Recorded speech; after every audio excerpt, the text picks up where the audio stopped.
This is April 13th meeting in Lunenburg Water Commission. Meeting being recorded for rebroadcast on Lunenburg Public Access. So the first agenda item we have is review and sign warrants and to approve minutes of the 23rd and 26th. As we're doing that, the first item, John and Woody, we got the non-disclosure agreement from Chrissy. She's related to somebody from Time Bond, and where we're thinking about engaging in them. She talked to the ethics committee. I kind of go along with their determination. She doesn't make the decisions. She does clerical work. I don't think there's a direct conflict here for her. I was just looking to see if you guys had any input on that. I agree with you. I don't see any problem with it at all. Okay. Let's sign it and get it over with. Okay. So is that a motion, John? Yes. Okay. Is that seconded? I second that. All right. All those in favor? Aye. Okay, that part's done. And we'll get into, while we're reviewing our warrants and everything, Are we supposed to sign this somewhere? our Oh, meeting, I just- already signed. It's just the chairman needed to sign it. I signed just it, wanted filled you it guys out. to see That the was just so copies. you guys had the paperwork and So the the. motion was to authorize the chairman to sign that. That's what the motion. So moved. Fran, I'm gonna be lost about you over here. For my, I got my note right I left your so moved down there for you, Woody. That's Robert's rules crib sheet right there. And then, yeah, now we're on to Time Bond Engineering to talk about the PFAS, because I Oh, can't it's say more than PFAS. perchlorofluoride, options, and future projects funding. Sure, thank you. I'd like to introduce myself. I'm Tom Mahana. I'm a vice president at Time Bond, and I'm here with Ian and Lou. I'll let them introduce themselves and just tell you a little bit about what my role is in the company, and we'll talk to you about, how we can help you, with a lot of your projects, not just PFAS. So, like I said, I'm a principal at Time Bond. My specific role at Time Bond is I'm considered a technical director, and I'm also what they call, I manage the resource managers, which we have a bunch of teams within Time Bond, within our water business line. I don't want to get too technical for you, but I just wanted to give you an idea that we're all part of what's called the water business line. Well, he used to be, so we had to kick him out. But we have a staff of about 130 people that have just specifically work within the water business line. And we're spread out through 10, 12 offices. But Lou, Ian, and I all work in the Worcester office. We're all local. I live in Westford, Lou's local in Shrewsbury, and Ian's down the street in Hudson. Even though we're based out of Worcester, this is kind of the geographic area that we focus. So, one of my roles within the company is to commit resources to projects. And the Lunenburg Water District is a very typical client of the types of clients that we like to work with the most, and that I personally work with my entire career. And we're very proud of our service, we feel, to clients such as yourselves, and we do provide a variety of services. I specifically focus on water projects. Some of the things that I'm doing right now are specifically projects that you're looking at. Lou and I are working on a lot of water treatment plants right now, and we're working on a lot of PFAS projects. I mean, it is exploding everywhere, as you guys know yourselves. So, water distribution projects. I understand you also have a tank painting project. We have a couple out to bid right now that we're doing. So a lot of very similar types of experience of projects that we work with, every single day. So we're in total. Time Bond's a company that right now staff about 400 and approaching 450 folks, spread out over about 10, 12 offices, and Just in the Northeast. Just in the New Northeast. England, and we leak into New York a little bit. Right. So the mass of our company is right here in the Eastern Mass, Central Mass area. So We have a lot of folks, our Worcester office has, have staff about 60 people. So and we have teams that we work with specifically on these types of projects. And part of my role is to be able to dedicate the resources that are needed when we have opportunities that may come up for folks such as yourself, so. So you would be our point guy? I would most likely be your point guy, so what my role, like when we get a project, so my role, my corporate role is project director, so that means that I have this corporate authority to be able to sign contracts and be able to dedicate resources. I also, in some cases, will actually be the project manager too, so, you know, I can serve dual roles. I mean, I've done that my entire career. I've been, you know, managed projects of a variety of sizes. You know, Lou and I right now are doing a big project in Littleton. It's a big $20+ million treatment plant, including, you know, 3 miles, 4 miles of transmission water main improvements. So, you know, Lou and I work together. I'm the project director. Lou's the senior project manager. He manages more of the day-to-day stuff. But I can, you know, I serve as primary contact if necessary, if it's specific day-to-day tasks. You know, we have a team of folks that, you know, that maintain that constant contact with the clients. What we also try to do is make sure that we've got the right people on our side talking to the right people on your side. So if we're doing a meter project with a client, we want to make sure the person that's running the meter project is dealing with your meter reader, or whoever's, you know, doing your billing, depending on how that works. So just to make sure that the communication is most effective and the project's moving forward. Yeah. So, Okay. My concern on the point guy is that, you know, a big company normally want to have the one guy we call and yell at a lot. yeah, he's very good at that. You want to be that guy? You both are And I going. don't. I do it every day. Every day's groundhog day. Okay, perfect. So just so you know, Lou and I work together. I've been at Ty and Bond now 10 years. I've been, I can't believe this, but I think I am been in my 35 years. Does that sound right? It does. I think More than me. I can't believe that. I can't believe it's that much. But Lou and I work together at Stantec. Yeah. So we have a long history with Fran, and was involved in some of the projects, you know, years ago here in the Water District. And currently we're working on what each firm is looking for PFAS treatment and or pricing. Well, that was one of the projects we're looking at is the PFAS Right. treatment process, and then the part of these guys that was mostly water main replacements, tank painting. Yep. And these guys, I've talked to them quite a bit. They are really into the funding and the methods of funding and who to get the funding from and the applications for the funding, the state revolving fund, stuff like that. So that was what caught my attention with these guys. And I like Tom said, I've worked with these guys, you know. Yeah. And they were always on top of everything, so that's why I'm comfortable bringing them in and talk to you guys. Because we worked under George. Yeah. Yeah.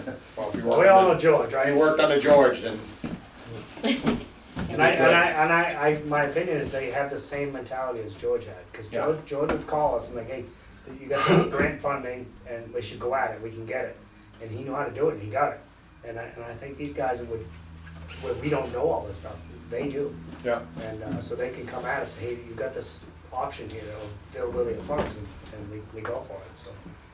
Yeah, but maybe, Lou, you could talk a little bit about how we assisted, you know, Littleton and what we were able to get for Littleton.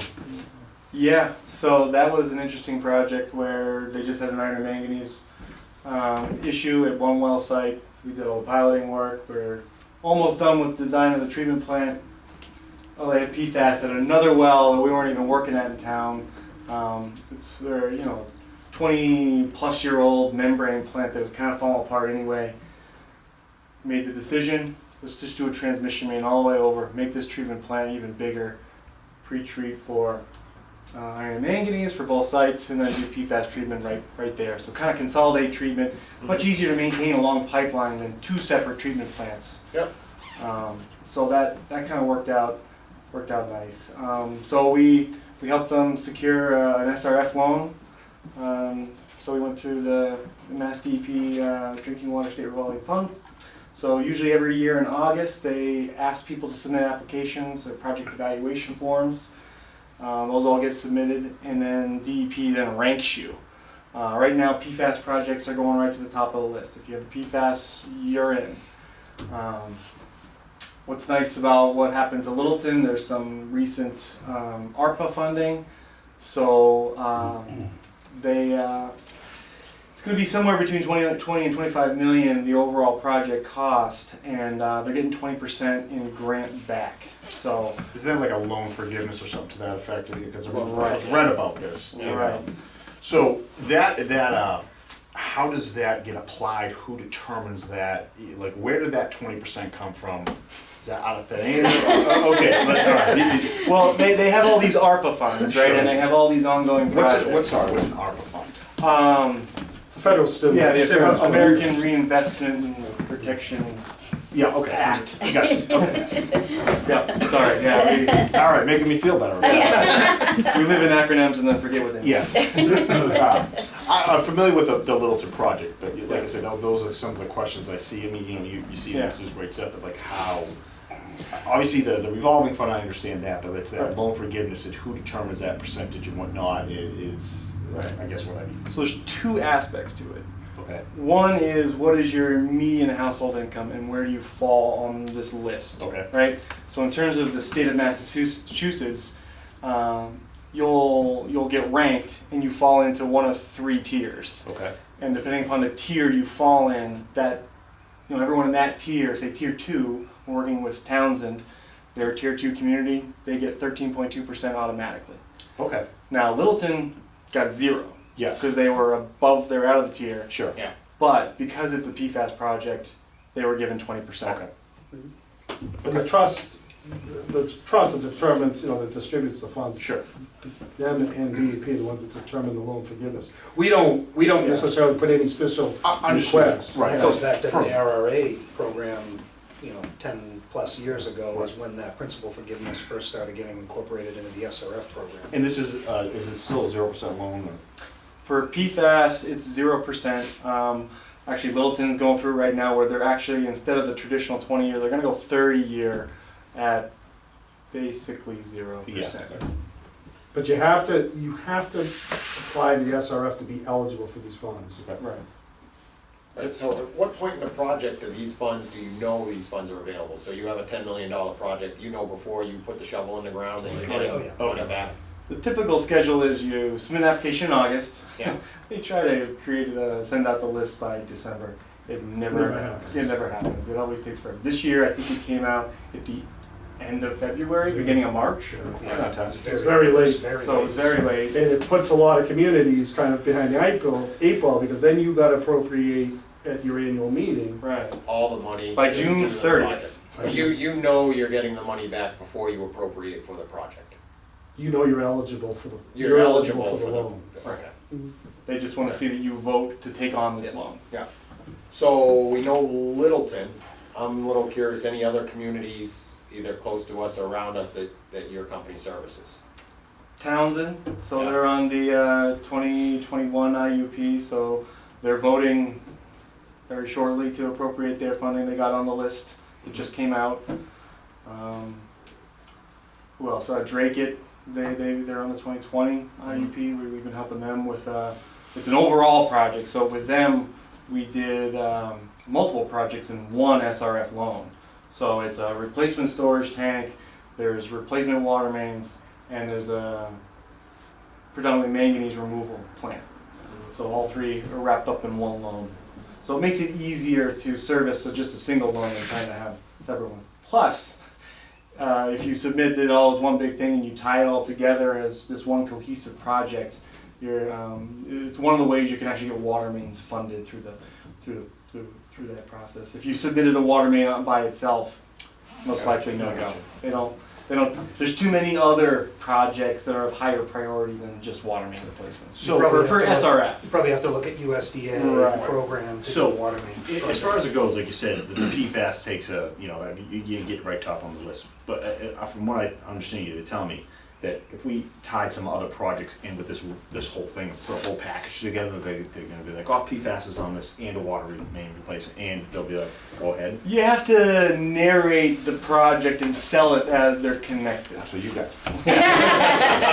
Okay. So we learned how the process works a little bit better through that Drake project. It helps to reach out to the local DEP person, Yeah. sit down with them, get them familiar, so when they see this project, they already knew what we're going to be submitting. Sure. So. Okay. Did we want to discuss specific PFAS? Yeah, what do you guys, What- any, like, treatment processes, and, is there a more typical method of treatment than others, and what are they? Sure, I mean, there's basically two types of treatment that are the primary means of removing PFAS that we're working on. It's the use of GAC, granular activated carbon, and IX, and here we go again, Ion exchange, right? Ion exchange, my brain here. So, just in this surrounding area, you've got, so Littleton project we've talked about is using GAC. Ayer is building their second plant right now. We're not involved, but in one of their plants, they're doing IX. Actually, I think at both of their plants, they might be doing IX. IX out of membrane filter, is that? No, it's all pressure filters. It's all uses media, different types of media. Media, yeah. Okay, so it's basically the media, like the PFAS gets absorbed within the media, Yeah. and then after a while, the media has to be, Changed replaced. out, yeah. Changed Right. out. It's, from an operation standpoint, it's fairly simple to operate. It doesn't add a lot to the complexity of your, if you have a treatment facility, or even just adding it to, to a pump station. And for example, we're doing one right now in Dudley Water Department. And because they were in a real jam, their new source that they desperately needed to meet demand came back with high PFAS. And so what we did was we immediately built what we call an interim plant. Is basically the water department purchased a GAC vessel and installed it outside the building, so that then it just treats that specific well. And now we're actually literally out to bid as we speak for a new treatment plant located at another well down the street, where we're gonna combine actually 3 wells and build, one central treatment plant that will treat all 3 of the wells. And what we're doing is the new treatment facility will have 2 vessels. One be purchased as part of the treatment plant, and the second one will get relocated from this pump station, when this treatment plant is done, a year or so from now. But, we were able to do that in an emergency basis so that they were able to get that well online. That's also an SRF project, and so kind of that creativity that Lou talked about, like one of the wells that we're connecting to that facility is located about 2 miles away. And so we were able to include that water main and some other ancillary water distribution system improvements that, kind of indirectly related to the plant, but we're able to include as part of that whole package and get approved through SRF. So it's kind of different types of options you can have, for PFAS treatment. But essentially, the 2 primary are the IX and the GAC, and they're very similar types of media and treatment technology. The big difference is you have to look at water quality and what the use, the life of the media would be. You have to look at the life cycle costs to determine what would be the best, best option. Which I understand is what we find out mainly in the pilot study, and that would be my next question to you. Tell me your pilot study process. We're talking about how we just started in Townsend, starting with the water sample pickups. Yeah, we picked up the water this week. So there's 2 main types of piloting. You could do the pilot scale, which you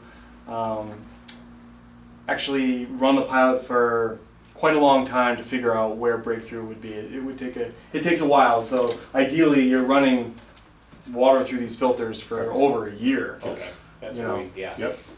So that's what you want to see. Yeah. So there are other methods. We've also used rapid small scale. So what they do is they actually take the media, they crush it, they do smaller columns. Right. So in a month, we can figure out where a breakthrough is going to be on, and comparatively, compare all the different types of medias in a rapid fashion. Yeah. So, like, cost-wise, as far as the pilot study goes, I mean, I understand that there's different ways of doing this, and from what I gather, the longer you do the pilot study, the more accurate it'll be, and I'm assuming in the long run, the more efficient you can build the real plant for. I guess those are kind of like my questions here. I mean, we've had other people come in with different methods, you might say, of pilot study, all very interesting. Yep. We've listened to some of them, and I mean, I would like to see, especially the Hickory Hills well, run for a while because it hasn't been run. Let's get some volume through there. Let's see. Right. I mean, we can start pulling up other stuff we don't know. So that would be my concern with just like the sample test tube Right. one, you might say. Right. Is I'd like to see some. So some locations have more urgent needs than others. Okay, So understood. if time is on your side, you could set up a pilot Yep. and run that. If you've got a year to run it and you've got that time, then you can do that. And there are ways to cut back on costs, even though you're running it for a long time. Mm-hmm. We use a firm everybody uses. It's called Blue Leaf. They do these pilot scale. They run these all over the region. Yep. And one way to help bring those costs down is, we're trying to figure out when PFAS is breaking through. Well, what you do is you grab samples along the way to try to figure out when you're going to break through. Yep. The trick is, if you want to save some costs, you don't analyze every one of them. Maybe you analyze every other one. Sure. And then you say, oh, it broke through on this one. Did Yep. it break through in the last one? You had that sample, Understood. then you spend the money Right. to analyze it. So, you can, there's ways to save money if you want to draw it out a long time. Right. Even though it's longer, you probably, in the end, probably end up spending the same amount of money. It just takes longer. Sure. What do you do with a medium after its life expectancy is over? That's a great question. That is a great question. Right now, GAC is a little bit easier to deal with than the IX media. There's IX, they're not really regenerating it, so you got to dispose of it, Right. and it's really tough to find Is this where the place out in Buffalo where they bring it and burn it? Burn it, Yeah, well, it's basically how you get rid of it. incinerate it. I definitely would be interested in like a real number cost on, Right. I don't know if it's by the pound or how they, a volume or how they do it, like a real number of like what it would cost to dispose of this. And then I suppose we wouldn't really know the real number, how much media or aggregate or resin or whatever. You can make some ballpark Okay, yeah, assumptions. like I would love Yeah. to see like a maintenance cost, you might say, Right. of what this truly is before. Yeah. Do you have towns that you might be able to compare that to? Like, say Townsend was up and running and using that GAC. Okay, well, they've been using it for a year. This is what their expense has Right, been. right. Something like that. Or so-and-so's had it, we've been having it for a couple of years and they're using the ion exchange. This is what they're, something like that to give us an idea. Absolutely. Yeah. Yep. Especially in the ones that already had some manganese and that you've kind of done a total, That's the problem with ours, we have You don't have extremely high pre-treatment. levels of manganese. Yeah. Yeah. Iron's quite high too, Yeah. so we'd have to do some form of pre-treatment. Yeah. Right. Yeah, and I think that's where the challenges will come from. Because you can't just, you'll just plug up the. Yeah, Exactly. Waste Right. it. And that's where I think we're looking to, when we do this, just speak for me here, but I'd like to see, for all of us. I like the idea of that longer pilot study, because it wouldn't just be the PFAS, we'd be figuring out the best way to treat all this together without clogging up green sand, without, you know what I'm saying, what's the, Yep. we're gonna tune this radio into the perfect setting with no static. Mm. Yep. And with time on your side, one of the things that we started to but ran out of time for Littleton was looking at RO. So it's another, I guess kind of considered the best available technology. Yep. It is the most expensive, but in terms of pulling out all potential future regulated contaminants, it's probably the best thing to consider. But yeah, there is that cost component to it. Littleton's rich, we have to. No. Well, again, yeah, and they opted not to go that route. They used to be. Yeah, they used to. There's still ultimate disposal costs to consider. Well, that's, yeah, that's. So what RO is just a very advanced concentrator. Yep. So, pulls it all out and then concentrates it, but then what do you do with it? Hmm. So a lot of times they send that through GAC. So you're actually buying 2 treatment systems and then you get rid of the GAC. So, but there are other emerging technologies to destroy PFAS as well. So we're keeping an eye on those and hoping to employ some of those soon. When that media is at its life expectancy, what does it come out of the tube or whatever it's in? Is it still liquid or is it dry, is it solid? Well, it's a solid, basically it gets sucked out, it gets blown out, really. Okay. That's how you replace it. A big tractor trailer will come in, the media will come in dry, it gets blown in, or actually, it'll get pumped in through a wet slurry, Okay. just add What water. about the stuff coming out? Same method, just. Oh, so that's water. transported? It gets transported out Yep. and take it to a receiving facility. And the GAC, a little easier to dispose of. They will incinerate it and regenerate it. Okay. Yeah.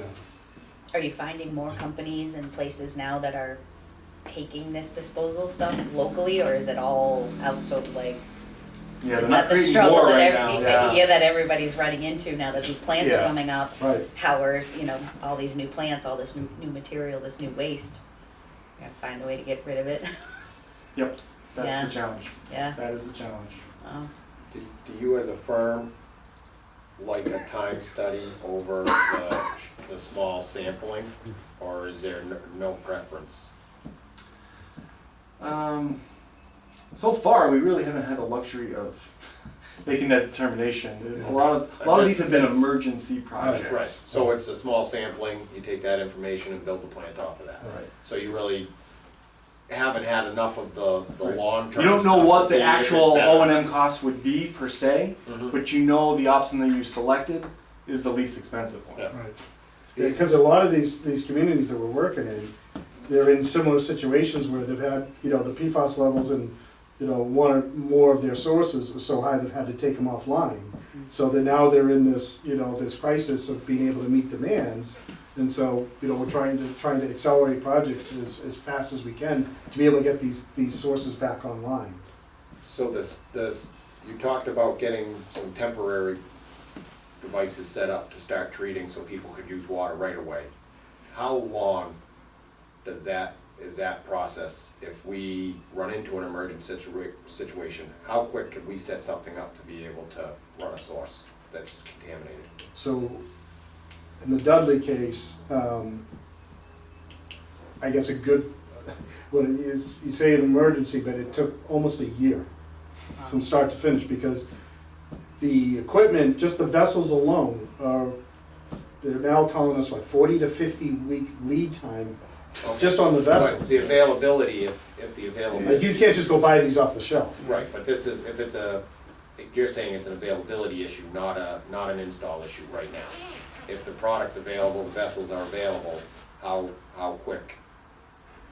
They're not coming from China, are they?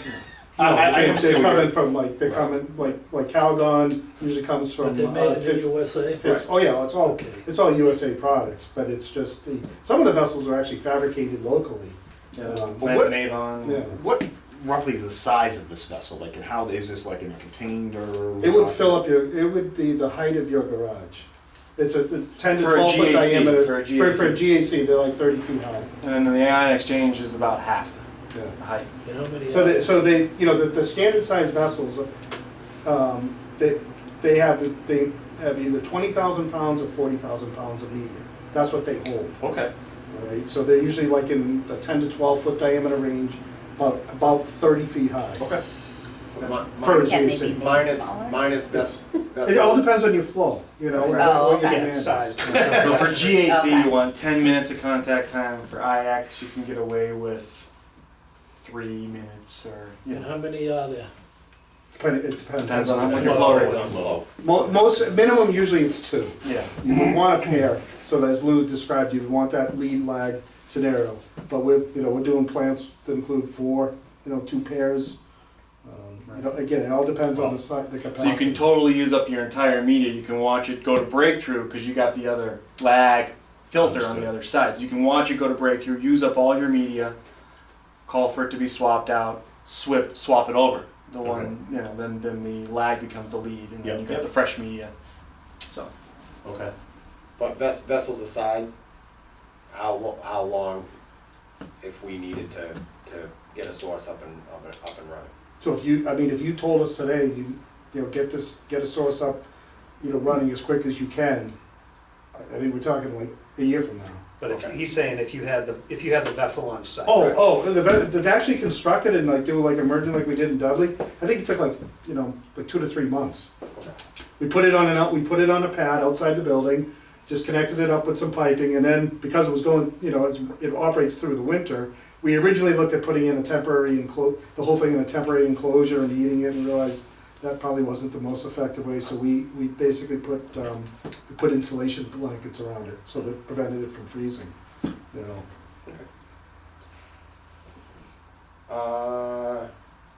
Yeah, as long as we good here. Any more questions? I just know that there's some questions from the public. No, I'm all set. I have tons of questions. Yeah, I'm all set. Mr. Rogers? Thank you. I'll be brief. Did we hear you say that this is a 0% interest program? It can be, yes. The Massachusetts Drinking Water State Revolving Fund has 0 interest on the PFAS project specifically. Okay. And what's the term? You can pick 20 to 30 years. Okay. Is there any way that as this procedure goes down the road, you can come back to us with an estimate of what the maintenance and operation and the total enchilada, so-called, is going to cost us? Oh, yeah. I'm concerned when you say, you know, it's difficult to find a place to deposit this stuff. Mm-hmm. Obviously, we're not in that business. Would you take care of that? Us personally? No, your wife said she wouldn't do it. It's a whole fitness truck. No, so the way it would work is we would put a contract, if you're at that point now where you have to change out your media, we would put a contract out to bid that would include, removal of the spent media, and disposal and installation of the new media. So the companies that are hired to do this, they're responsible for the ultimate disposal of the spent media. So there'd be a contract in place for that. Right. That Okay, the district but would it's- I have. mean, with The the- scarcity of where you can take these just drives up costs. Right. Of course, and you know, we've got to know as a district what the exposure is. Right, You know? exactly. So that's an important consideration. But Right. more important, from my perspective, is to make sure that you have a place that you get rid of this stuff. Correct. Okay, Right. so it's a double-edged sword kind of thing. Yeah. Okay, so it's who determines the 20 or 30-year cycle? The User? district, yep. Okay, all right. The 20% forgiveness, is that front-end loaded or back-end loaded? And that is an unknown number. 20% is 20%. Well, that's Well, no, no, we I don't mean, know it's how, 20% that was for- that project. It's 20% for the 2021 PFAS projects. What's gonna happen for the 2022 PFAS projects? change. We don't know yet. I got you, okay. And that's when the loan goes final, after you enter a bridge loan during construction, and when Yep. construction is complete, you enter your final loan. That's when typically when the principal forgiveness is. If you time things out right, once you start doing drawdown requests to pay the contractor building the actual the project, it's really none of your own money. So when the project becomes about 90+% complete, You go hard, then they close on the loan and then you start paying it back. okay. So the interim money is also Interim zero. is when you're waiting for Yeah. the loan to get in place to do the drawdown request. But that's zero interest as well. No, your interim loan would be whatever terms you get on your interim loan. And where do we do that?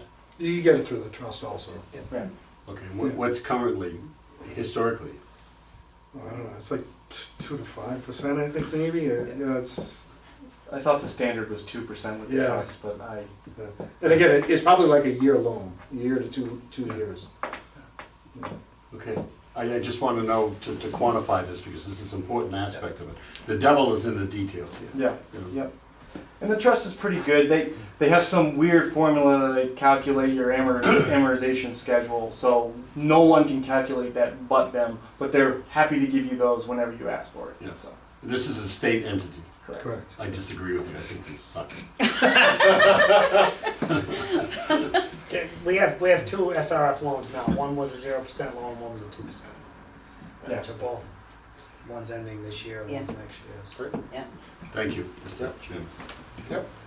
Another question, I had a question on the Dudley well size, because that's, you kind of referenced that a couple of different times. Give us a feel for how much, how many gallons are coming out of the minute, or, So the new well, I believe, is, it's like, I wanna say it's like 600 gallons a minute, so it's just under 1 million gallons a day. Mhm. So the plant that we're designing for, between the 3 wells, I think has a capacity of, like 1.5 million gallons a day. okay. Somewhere in that range. And that's a multi-vessel, 2 vessels? It's 2 vessels, yeah. 30-foot-high vessels or Yeah. whatever? So it's a big, tall building, kind of similar to what you have here. Yeah, okay.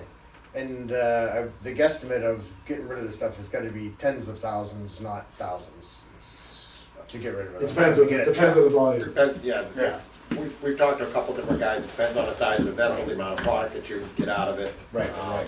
But we've heard some prices in the like 50,000 range, 40, 50,000, I think, yeah. And once again, with that, I think this is the whole point of the pilot study, is we would determine all those costs at that time. So that How we big, know- how big a vessel you need, how Right. much product you need, based on how much water you're gonna pump, and, We should be building an incinerator instead of I'm a. thinking of going into the Build that business. with it. Yeah. So I had an additional comment, if you will. Turns out the lake works with Ty and Bond, Chris Haker. He's the engineer, they're the engineering firm we use on the dam. Yeah. Right. So we have quite a bit of an experience. Hickory Hills has quite a bit of experience with Ty and Bond. It's all been good. Yeah. You know, I have Chris's cell number, and he's VP of whatever he is VP I don't have of. Chris's So cell. Chris actually, as I started to try to explain our organizational structure, so Chris is also he's based in Worcester with us. Yeah. And he's also a resource manager, and he actually rolls up to me. So, Okay. but yes, he runs our geotech, in our dams group. Right. So he's in charge of all, like the technical aspects of all of those types of projects. Yeah, and just to the group, the commission, it's been all good, very good working with Diane Bond. Great. From our standpoint, so. Thank you. That's Thank you good. for that. I'll pass that on. George was good to work with too. I was his parole agent. But he got pissed when we had the bracelet on, but he good guy. What did you do to him? He finally fully retired. I didn't even expect to see him at the show. Not for long. You know? No. He'll be going sometime. Florida. I don't have any other questions, you got anything? Not on the treatment stuff, but future projects are painting of the tank. So, I mean, we have a 2.8 million gallon standpipe that, very near future, we're gonna be needing a paint job. I know the outside, Does it have any communications equipment on it? yes, How much? two cell carriers. One at the very top and one on the side. We just signed an agreement, we just did an RFP, and part of the RFP was they had to remove the equipment, put up a cell on Temporary. wheels. Oh, good. And, Good. But there's one at the top that we don't have an agreement with, so. Who's that with? Someone, AT&T. So currently, we're working with Stantec on these type of projects? We Or haven't we- worked, we We haven't haven't. proceeded any So- with that. The way we're at now is, we know where the time is getting close, we do rapid inspections. Every other year we're inspecting. We just did one last year and they said it really looked good, so I think we should do another one again this year. And, cause we don't wanna wait too long, it's gonna cost you more money if we wait too long, so. We're doing just one of the projects, the reason why I was asking about the communications equipment, because we're actually rebidding now a project similar, it's about 130-foot high standpipe, multiple carriers, and we actually had it under contract a year ago this time, and we were gonna have to put up scaffolding and a whole full containment system, because it was right on a main road. We had houses within 100 feet of the tank, and we were gonna have to, move everything off, to the staff of it, because they didn't have those types of arrangements in their lease agreements to require them to, it was their obligation, it was their required to take the stuff off, but they weren't required to provide temporary structures. And we ended up, we couldn't get it all coordinated in time, because there was just way too many people to be dealing with. I mean, they literally, I think that this tank has, I think something like 60 pieces of equipment on there, Wow. over like 3 or 4 different arrays. It's Close a at night. nightmare. But, We don't have that problem. Yeah, in the past, we had 4, now we're down to 2, Yeah, because that's- they're all merging, so. Fran, I think one of the other things that we had chatted about was just thinking about your mapping, you know, your records and your, you know, one of the things that Time Bond has been doing since DEP started the program in 2017 is the GIS updates for a number of communities. So we actually did your preliminary digital map through the DEP program. They might actually be reaching out to you again for the 2023 program to see if you're interested in having some more work done on their nickel to help update those records. But just kind of tying back to that funding service and that work that we provide, there are a couple of grant programs out there that you would want to think about for later this summer and this fall. There's an asset management program, and we do dozens of those. We have 14 of them last year and another 14 or so this year, whether it's stormwater, wastewater, drinking water, for a number of communities, upwards of $150,000 through the state to help pay for some of that type of work. And there's also the Mass Community Compact IT grant program that provides grants up to $200,000 to help do those types of things. Paying for devices, scanning in maps and tie cards, and you know, giving you the opportunity to link things remotely, you know, on your devices when you're out in the field. So just a couple other things that, you know, again, we're working with in a number of different communities, and wanted to make sure you're aware. All that GI, that's all the future. Yeah. So, I mean, everything's, The all the present, old friend. stuff. That's a future positive. But everything else is, you know, a tie card written on a piece of paper, so it'd be nice if we could get all computerized. Our future. Yeah, so I mean, I know some of the, I mean, there was just a show at the Worcester Central, and some of the new locators, you find, you know, the metal detectors, line locators, and they have GIS built in, so you find a gate box, curb stop, whatever it is, you can push the button, GIS, and boom, it's on the map. So someone can locate something, I see it on my computer as soon as they found it. So, and then it's logged forever, so I mean, it's huge, you know, and I'd like to, you know, and if everything's there, and once it's there, then it's, for everybody, it's a much easier thing to find it, you know? It's great. You know, a lot of times people are, hey, what's this? I don't know. Dig it up, find it, I don't know. So, it'll be a nice thing to get finally moving along. Yeah, our GIS group is based out of our Worcester office, and the director of our GIS group, Nat Norton, is in our office, and he lives up on the North Shore, so he's constantly coming, you know, going through this area. And actually, one of our other key people that run our group is Kristen Kelly, who lives in Leominster, right? Yeah, she actually was the city planner She was the planner in for Leominster a couple of years She lives before she somewhere came out back. there. Yeah. So yeah, she is fairly She's local. the team leader for the GIS group also in Worcester. So. Great. So I think at the end of the day, what we're trying to convey to you is we touch a lot of different things that you folks are wrestling with, and for most of our clients, we are helping them run programs, you know, from start to finish. We're trying to anticipate regulatory drivers, funding needs, funding opportunities, position you for grants and loans, work with you to make sure that your rates are in the right place to make it affordable, but also help you, you know, pay down your debt service and keep projects moving, so. Mr. Bingham, you got a public comment? Yeah, really, question? or a question, yes. Is there a difference in the media between PFAS and manganese and iron? Oh, yeah. It's completely And different getting rid of it? So you I'm can, sorry? of getting rid of it? You don't like have to it- get rid of the green sand media, not as, well, I shouldn't say, not as frequently as. Green sand would be the typical media that would be used in an iron and manganese plant. Right, so like a green sand filter would actually have multiple types of media in it, gravel, the green sand media itself, which is a coated, you know, oxide, and then sometimes it'll also include an actual, an anthracite, like a coal-based media too. So those that media usually has about a 10-year life, depending on, again, what the loading, like the water quality characteristics are. We're actually replacing some media right now in 2 plants for the same community.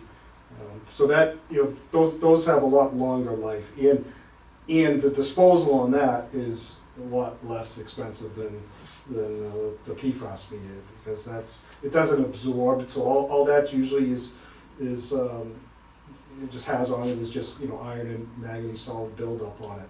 Right, it's not a chemical, that like the PFAS is, so you can separate it, right, and, Yeah. or It treat can, it. it can be You can used like landfill it, right? daily cover on landfills. Yeah, you landfill that media. Oh, okay. Where? Oh, yeah. I live right there. You need to fill your yard? She'll be dead in no time. My doctor called you.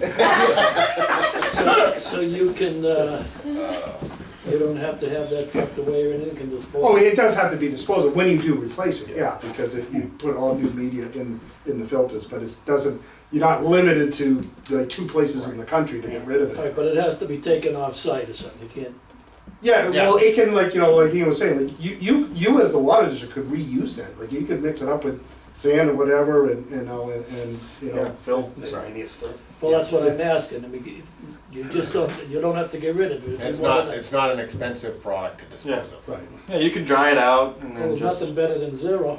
Yeah. I'll give you an example. So this one that I'm doing right now, it's a plant that we did 10 years old, 11 years old. It's a facility that has a capacity about 1 million gallons a day. So we're replacing all 4 filters. There's 4 green sand filters, and the total cost is to remove and replace is like $300,000. And how long have they been in operation? About 10 years. You say that like it's nothing. Yeah, like, 300,000. is that Well, like when for the you new talk- sand? Or? Yeah. When you're talking about a $20 That's- million treatment plant for PFAS, 300,000 is. Over 10 years. That's, yeah. At 10 years. So it's 30 Yeah. grand. Well, you really, I was, I thought we got such a great price, but boy, you just feel terrorist. Well, when you said Littleton's paying 25 million for a treatment plant, I mean, that kind of, you can build a high school for almost for that. Not here. Small. I said almost, Dave. Easy. Let's not go down that route. But, I mean, things are just getting with this Oh, yeah, prevailing costs are wage out of stuff. control. Yeah, it's Yeah, crazy, costs are out. prevailing But wage. as far as Killing to everything. address Jeff's question, from what I understand, this isn't even like dirty dirt. It's literally just stuff that you can take out, and it may be high in manganese or iron, which is not a harmful chemical, Right. and it's not a. Yeah. It's not You PFAS. should, Right, it's not regulated. be- Exactly, it's not, Yeah. understood, it's not. Makes it easier compost. Right. Well, right now, I'm assuming, once again, we'll figure all this out when we can Get a study study done. and get a true cost If we get basis. it done. Then Dave can look at it and really have a heart attack.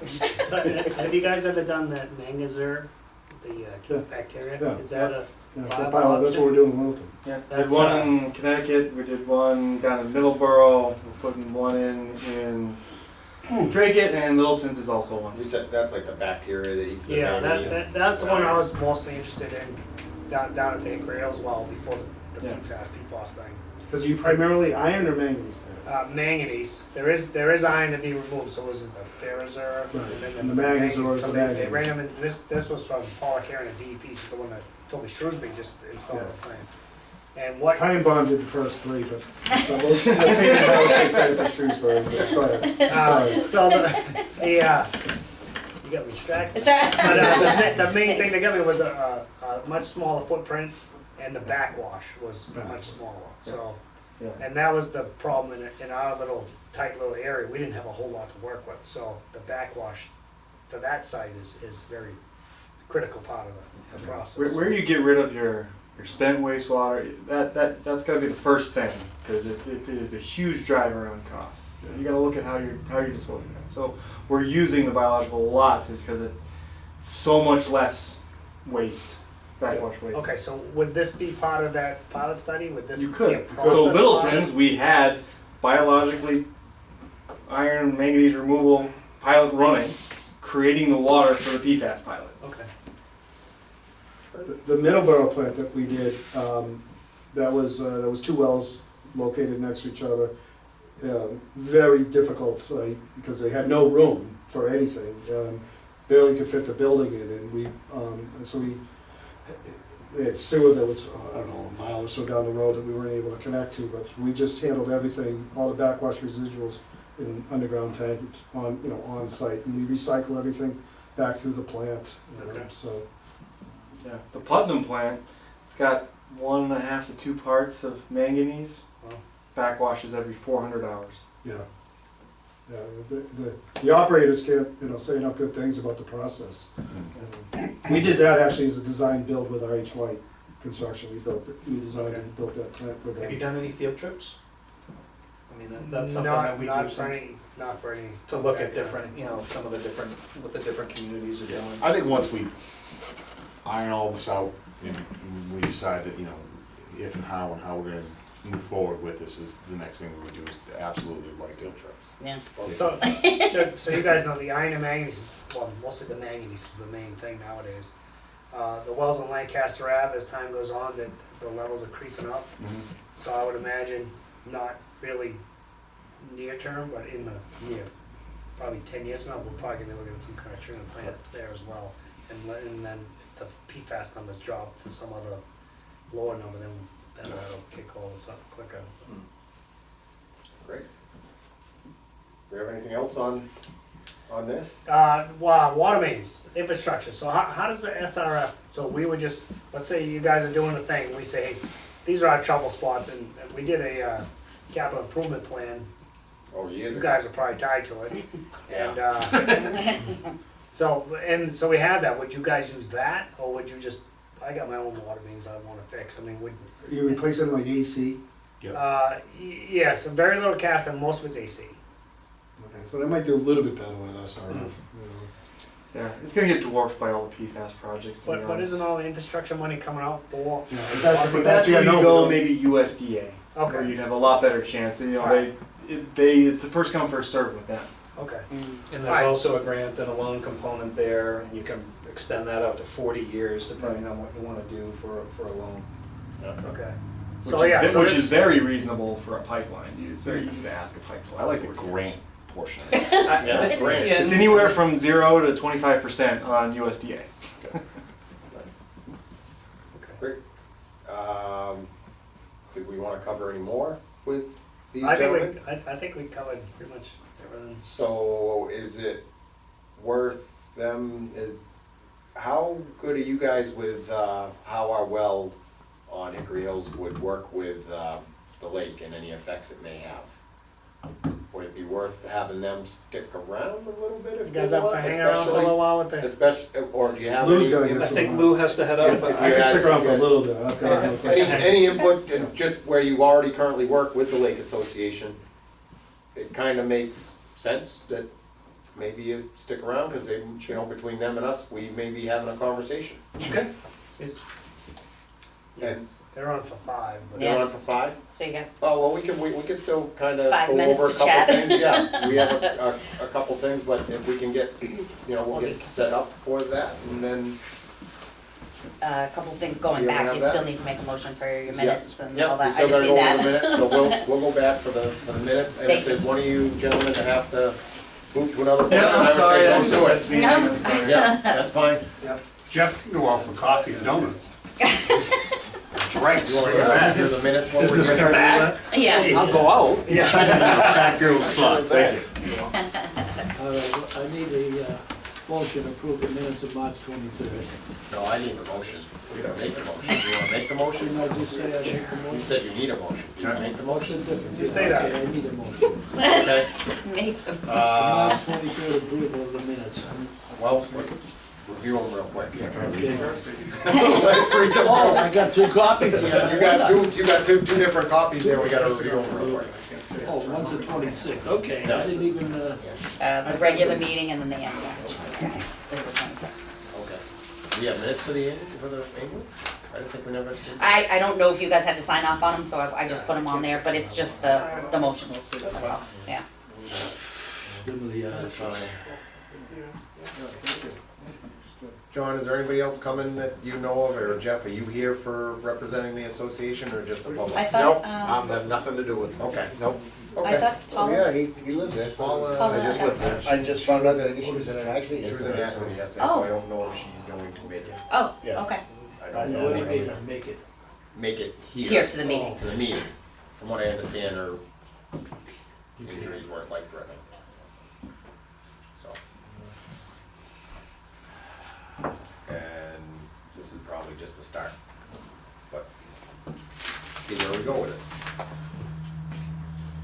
Well, I'm not gonna read the whole thing, but I'm looking over the important pieces. That works for me. Yeah.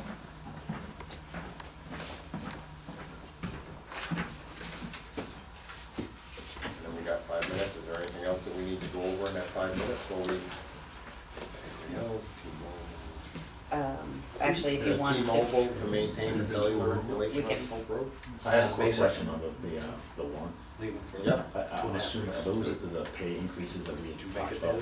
no, No. it's that won't- overtime. If you look on the back, Okay. if you, I try to put things there. We had, That's why I was thinking of the- Highland Street, all, myself and all three guys were there, till 7 o'clock last Friday on Highland Street. So that's overtime for a few of us and then on call. So I try to put on the back of it, like, if you ever needed it, the questions for those. No, those don't go into effect till July 1st. Okay. Yeah. So we did a pretty good project, you know. Yep, okay, I've had that. That makes sense. But, Yeah. we're overtopping project. If you wanna make a motion? Last All right, I make a motion, you wanna accept it all? Sure, you do a motion once if you want. Yeah. Here's the other one. The minutes from March 26th and March 23rd. Okay, So moved. okay, all those in favor? Aye. Aye. So we just accepted the minutes for the annual and that. Yeah. So, So the T-Mobile thing, yeah. if you want, that one, so we obviously received the proposal. We sent them the Copeland page for their review. T-Mobile made some changes in their portion. And, so we sent that to Copeland page, they reviewed it and didn't like some of the changes, kinda tweaked them back a little bit. And, so now we sent it back to T-Mobile to have them approve it. And once the document's all finalized and approved, then you guys will sign it. Okay, so we're not It's ready not- to sign it yet? No, we didn't know if we could put it back. Okay. There's some things they changed, like one of them was the paint, the removal of the equipment. They had once for every 20 years. Well, what if something happens soon? You know, so Coleman and Page didn't like that. They said it should be like once every 5 years churn that, you know, that you might need. So it was just basic, simple little things. And the Coleman page is great. They're like, no, I'm not gonna send it to you. I'm gonna send it direct to them. We're gonna work together. We'll get it all set, and then we'll give it to you. I'm like, yeah, perfect. All right, perfect. Yeah, they've done really good. So. Great. Oh, I don't know, I was at Santa. Do you have anything on any of the old business? They did that, actually. Or do we wanna wait? Do you want me to, the Howard Street? Yeah, one second. The only thing that, the only thing, we received that letter, so I had spoke to KP about it.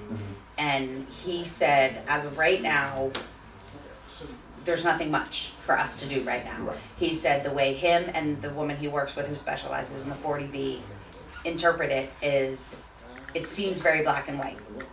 He's out of the district. Our residents voted him down.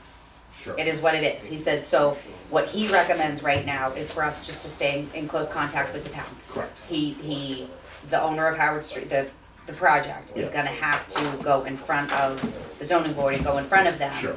And it's then that we may have to go to some of those meetings to speak up to say, because he said, KP said, you know, they read that one section of what the mass housing replied to was, we see that there are questions about water and sewer. Correct. So now it's on him to answer those questions. Right. How are you gonna do that? So he said, as of right now, there's Understood. nothing for us to do. That's kind of how I interpreted that letter There's- also, was, I believe that that letter probably got sent to him to, you know, Yeah. everybody at the same Yep. time saying it's approved, and I'm not shocked by that. Yeah, You know, there's multiple more steps to go through, but, yes, let's just, KP said just, Keep an eye on it. yeah, keep Yeah, keep in close contact with the town and, He's gotta submit his proposal, which ties to the water, and then once he does that, then it's time for us to act on it. yep, So, okay.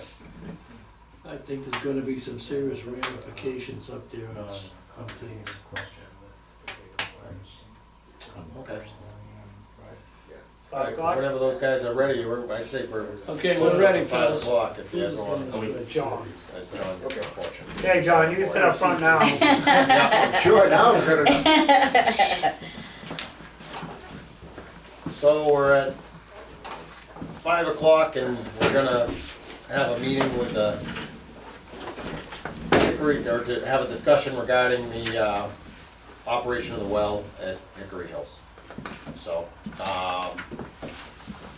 if you're welcome to sit wherever you guys want, if you get some questions or if people wanna be up here, it's not a big deal. So, obviously, the board and residents of Hickory Hills had some concerns when we were trying to obtain money for a pilot study to treat the PFAS and that we're getting out of Hickory Hills, which would also be treating iron and manganese. So, I think we have a hard time determining how much we're gonna pump the well until that study is done. But I guess that, we should have a discussion on what we are looking for limits and how that may or may not affect the lake levels. Because I think the main thing is, from a resident standpoint, is lake levels. yeah, I would agree. I think the major concern is summer lake levels, so it's not even winter lake levels, right? Because, so I think the big concern is, I wasn't on the lake in whatever it was, 2009 or 10 or whenever it was run last, and it was run some. And there's all kinds of speculation on that running the well pumped water out the lake, and therefore the lake never came up to full height. Whether it did or didn't, I have no idea. Yeah, that's all not And that's, true, and that's, right, so, and there's people who will argue both sides of that, so Yep. there's no need to go relive history. Right. So, So there's a concern that the well itself, is pulling water from the lake. If we Yeah. can either, one, disprove that it pulls water from the lake, one way to do that would be to test the water in the lake and see if there's PFAS and, There is. high manganese and iron, Yeah. whatever. And I would like to see data, not speculation, so, Yeah. I mean, so if that was true, is there The anything in PFAS that? in the And they lake were the is 8 same. points higher than it should be. The PFAS in the lake? Yeah, isn't that what they said? Well, no, they didn't test the lake, they test the well water. right. So we need to test So the if lake the water lake to and see. the well water are the same, then we know, one, that the water is the same, right? That would be some indication that the water is coming from there. If they're very different, then it's probably different. Right. So that's a reasonable study. Yep. And then the second thing is, I think the residents of the lake would not have a concern, if the well is run during the winter.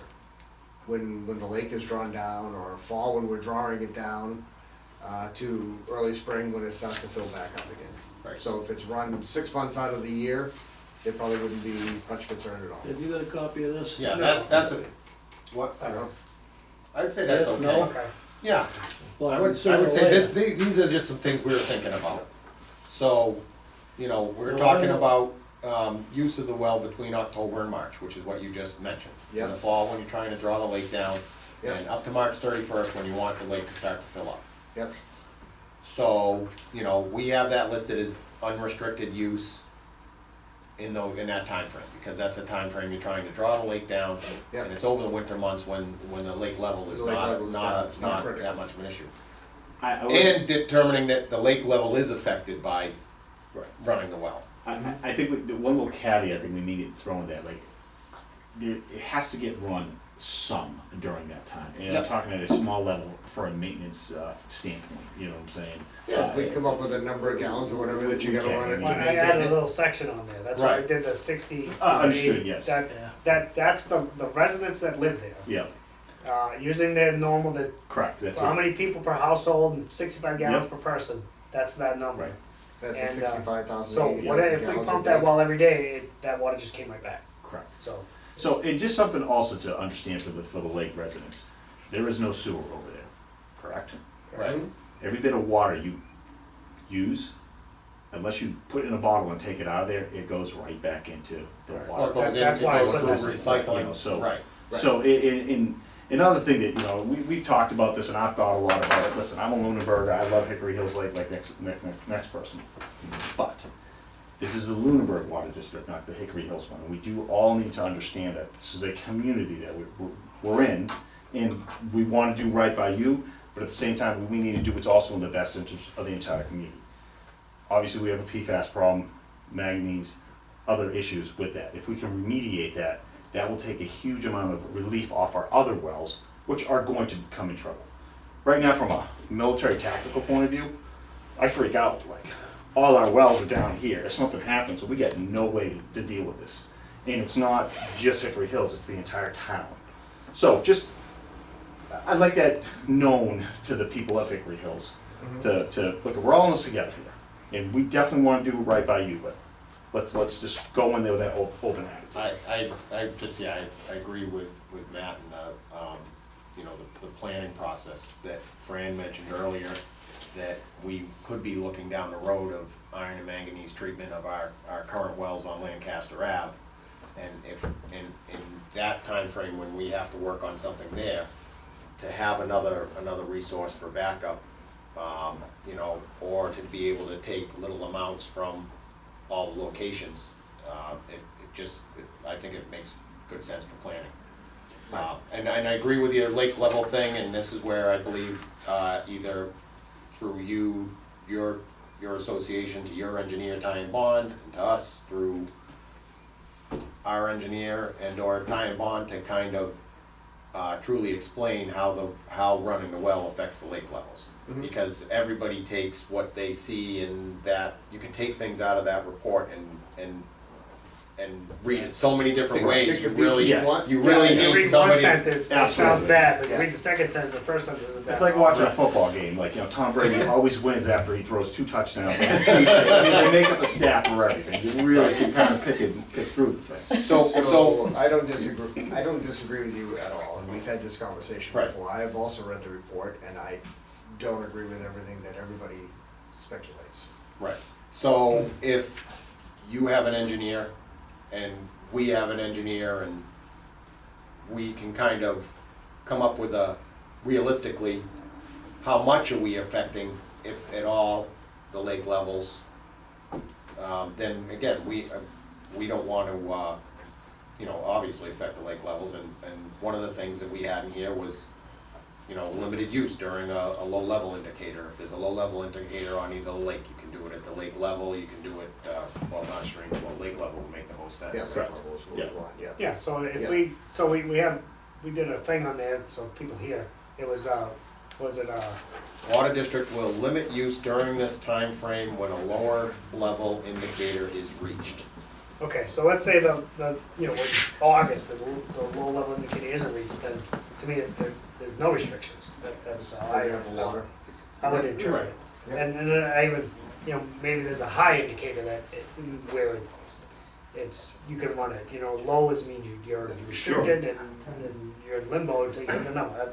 I don't know, we can work that out. I mean, I wouldn't want to suck a lake dry. I mean, and nobody does, but, you know, we've gone back and forth, and I drive by there and I see the spillway dumping out all this water. I'm like, oh, sure would be nice. You know, I'd love to see some sort of like, hey, if it goes below this level, we will, you know, shut down those wells, other than for a maintenance purpose. Right. Yeah. Okay, so. So the other thing that I heard today, that was unaware of, is 30-foot vessels. Yep. I can assure you that 30-foot vessels sitting next to that pump house will be a problem. I agree. Tractor trailer trying to back down to it to clean it out, Right. however often it needs to be done. Yeah, we agree. We all that- cringe when we heard that. Oh, that is- We agree that there's limited space down there. If that's what the study's about, to determine what we can put, and obviously, yeah, we don't wanna put towering vessels down there, so we would have to consider either an off-site treatment Right. or a treatment, a size of a treatment facility that would fit and not be so obtrusive to that environment. That's Right. a given, hands down. There's multiple options on all of this, but Yeah, But without the study, we don't know. Right. Yep. So,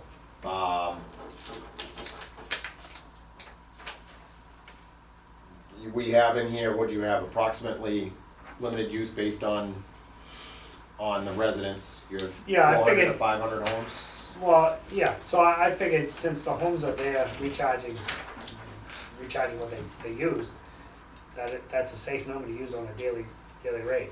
And that's where it ties to whatever the treatment process is. Something like that manganese that I mentioned earlier. Yeah. You have to run that to feed the bacteria. Right. You can't shut it down for 2 weeks, so you'd have to run it like That's they were exactly every what- 4 days. How Yeah. much do you have to pump it to do, It wasn't very long. I Yeah. think when I talked to the guy who was setting it up, because he kind of looked at our system, I think it was only for like 2 hours to 3 hours every 3 or 4 days. He thought 4 days was pushing it, but I don't know if you guys did anything different, but there was definitely a time frame that you should run it, and not going too far was better than going, because if you went too far, then you have to redo the bacteria Right. and then regenerate it. Yeah.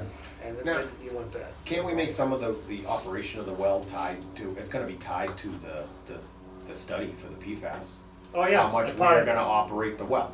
Right. Because the system is gonna be tied to the size of the system's tied to the amount of water we wanna pump, and how much water supply is needed will be tied to the system needs. So we'll have all of that with doing the pilot study. But the building design, the treatment, I think were based on the last sentence in that thing. In an emergency situation, that well is What is that well As run much as for it right can now? treat. 500 gallons a minute. Okay, right, and I believe, with you on Fran on this one, is So- that when we design this, it should be, in the event that this needs to get used, it should be designed for that capacity. We would like to be able to do that, and in terms of the vessels, and you talked about height, that was a well that pumps over 1 million gallons a minute. Right. So, That gets a day. 1 million gallons a day. Yeah. Right, sorry, we have 500 gallons. Yeah, it's 720. I like to see that, I'm sorry, got my math wrong. And it's How do you like gonna that, Dave? Yeah. be- and it's gonna be in a building, we can design some building that looks like the rest of the ones there, if we. Well, not, Depending. yeah, but it's We 30. don't have a lot of land. Well, Yeah, you I know can't, that. you can't, yeah. Right, that- but we don't know all that until we actually can do the study. Right. And then it still takes a vote of the district for us to move forward with the project. Right. So, that's kind of where we're at. I believe Fran talked to KP about making some sort of an agreement, and we felt it was difficult for the district to make an agreement with the landowners. So the goal would be is for us to make some sort of a policy that would be agreeable to the landowners, and that's what we would follow. But. On how we would operate, How's the how we would how's the operate. policy changed? The policy would have to be changed at, well, if we made the policy, it would be changed at one of our meetings. One of your meetings, so you guys could change the policy, Not after we agree on it. but you could. Well, I'm asking you. it's gonna be a written, Yeah, a you written are document 100% that says- right, we could, Yeah. but once again, that would be at a public meeting, and if there was a change to it, at that point, you could get up there and you can say no. If we're aware of it. Yeah. But anyways, okay. Well, I mean, it's Okay, public so- information, I mean. Right, you the know, whole idea is to put our cards on the table and tell you guys what we wanna do. To Yep. get the public support so that we can utilize a water supply that's, we spend a good amount of money on and is stagnant, we're not using it. Right. And I hate to throw good money down the drain. Yep. See how I work that? Literally. The other thing Good. too is if we can't get a pilot study and someday we get this treatment plan, someday we're gonna have a manganese and iron problem with these other wells. Yeah. And that filtered system isn't there. All you people are gonna have red red sinks and red bathtubs. And we won't be able to do anything about it.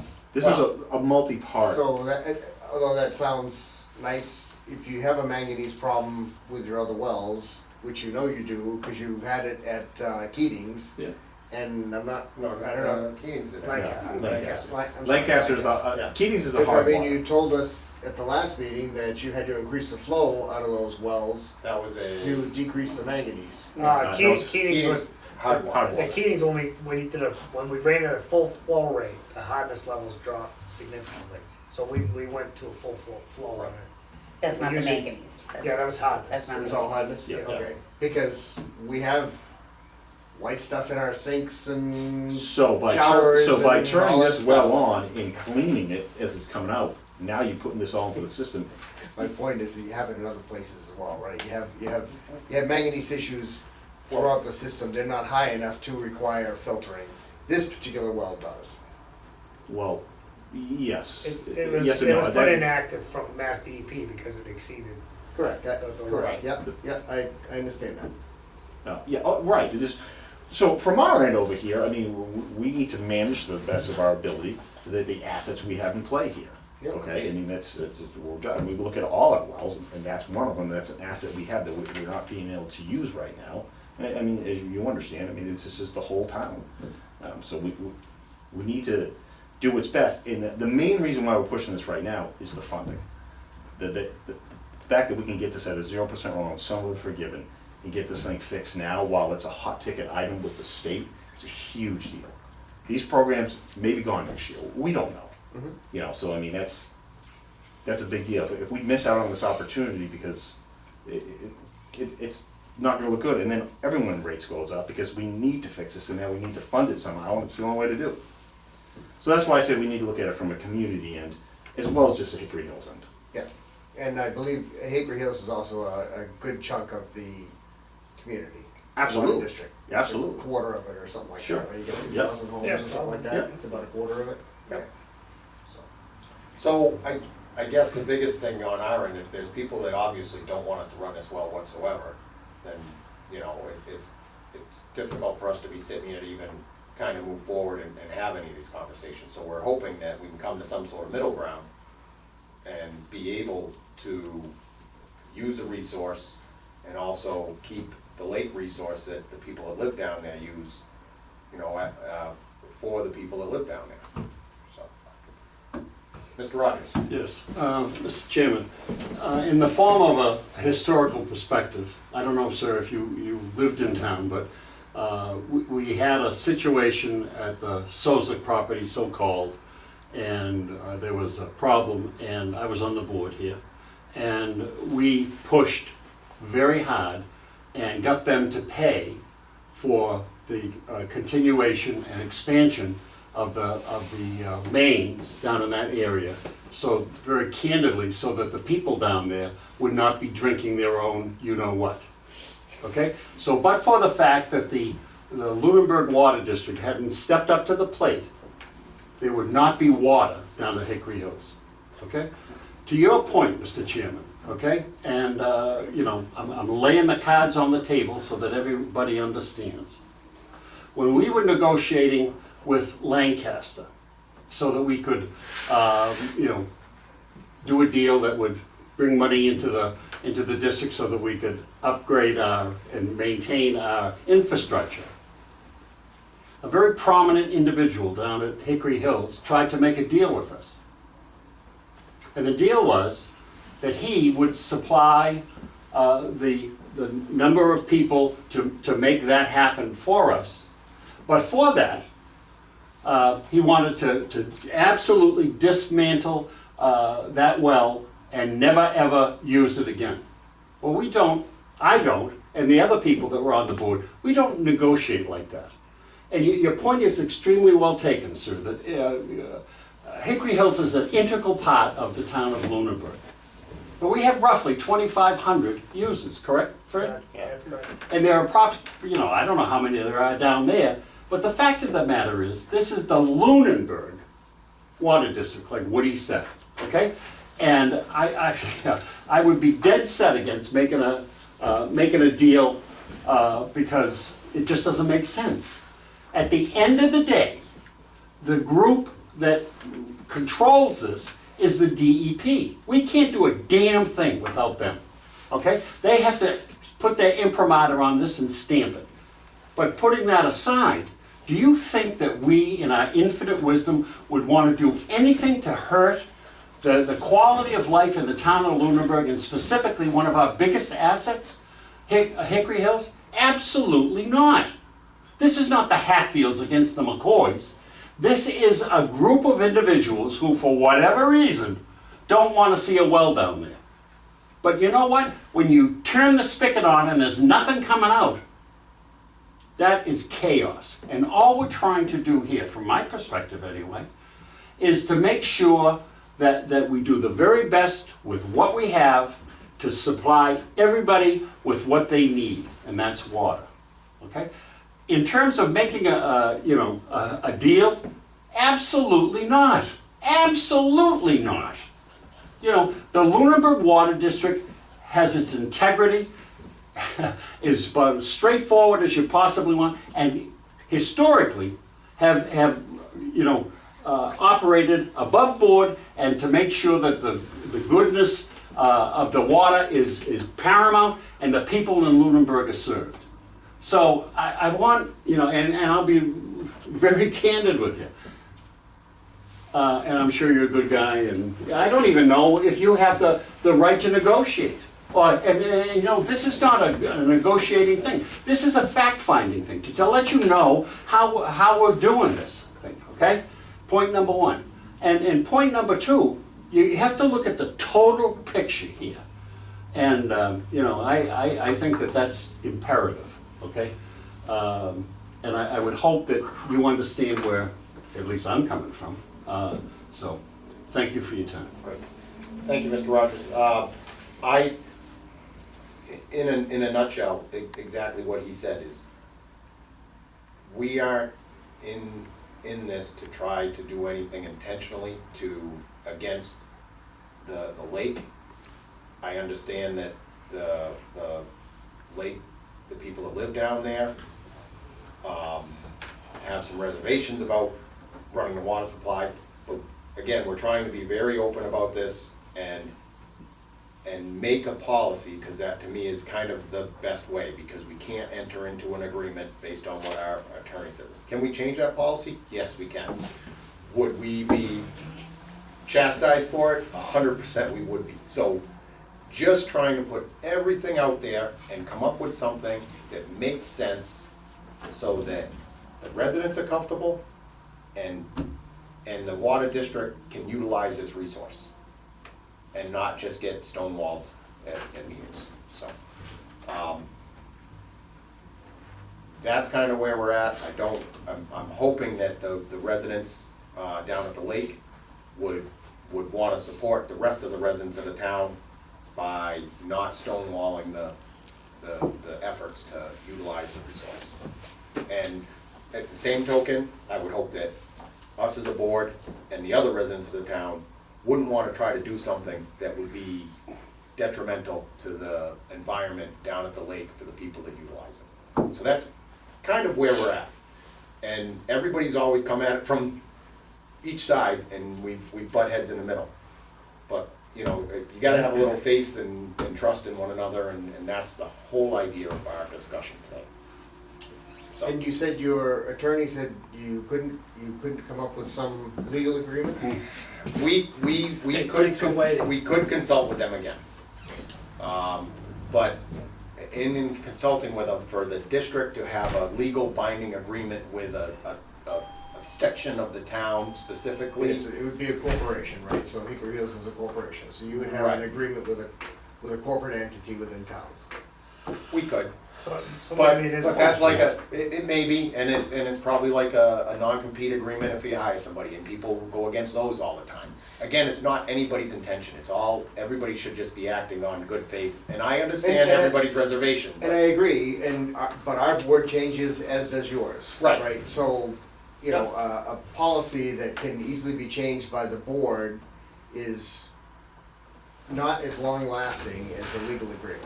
Right, no, I That's- understand that, we'll again, we'll look into that on our end. It's early, I if we can. understand, but I sit here and I listen to this stuff. I've been here for 25 years about it, and I've dealt with Hickory Hills a lot, different meetings. And they pass on to me like we are out to screw Hickory Hills.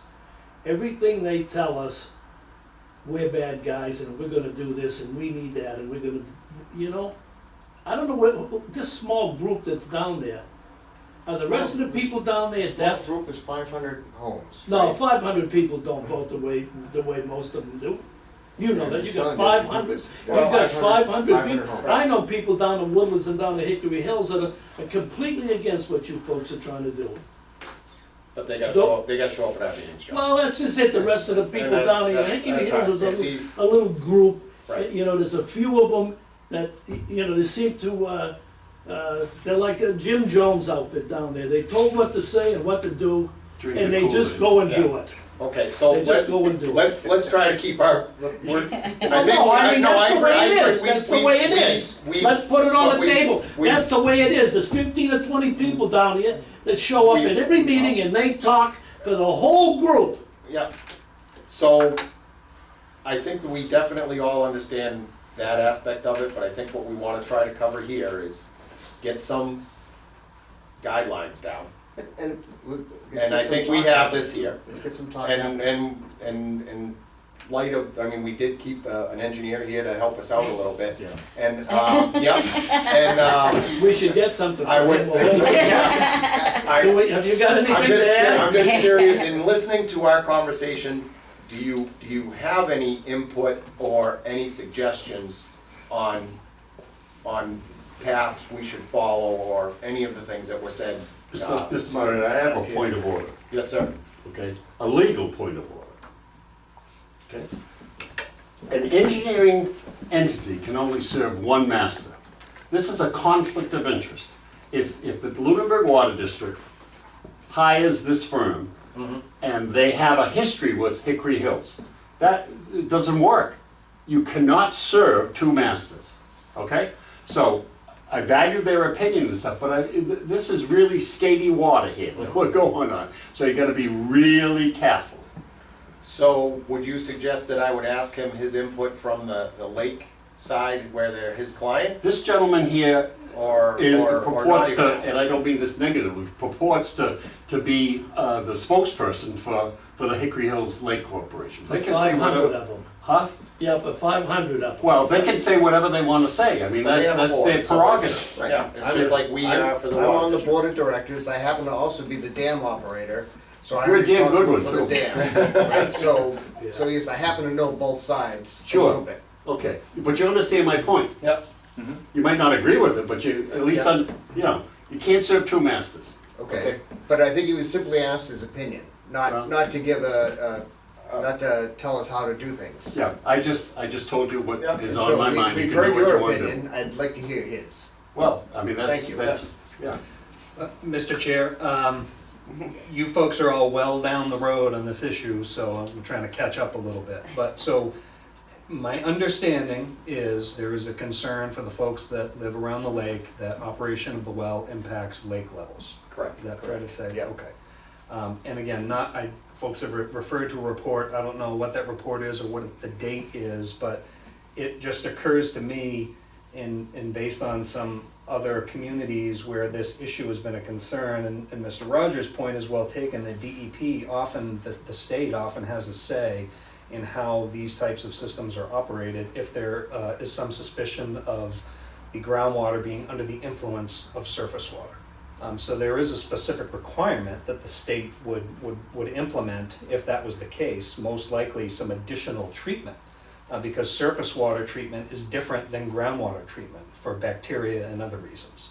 So setting that aside for a moment, I think there are some steps that either could be taken in advance to confirm what, if any, impact there is that the well has on the lake, and in other communities, DEP requires that lake level monitoring be conducted in conjunction with well operations. So staff gauges are also often set in place, surveyed, so you know what the elevation of the lake and the water is.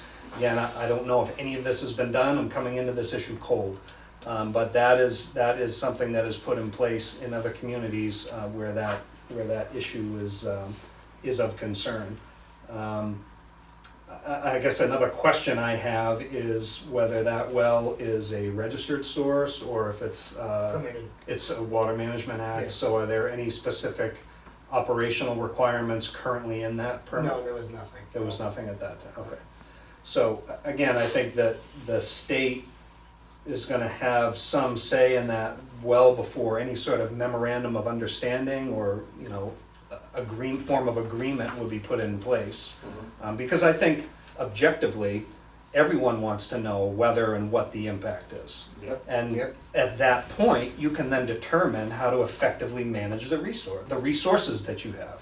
You have a key resource in drinking water, which is of concern to everybody in the district, and you have a concern about your lake, which is of concern to everybody in the town. So it seems to me that your interests are fairly well aligned, and it's just how you get to that endpoint of understanding what the decision is that you need to make and how you make it. So it seems to me you do, unless there's other work that's already been done, you know, to understand what the impact is, how significant it is, and there is, similar to a long-term pilot, you can track levels and see if there's any sort of correlation between water level and operation and capacity.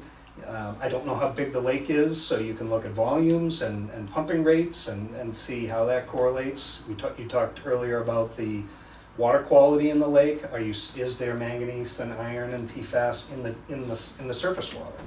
And if so, you know, how does that correlate to the levels that you've seen in the drinking water samples, in the well samples?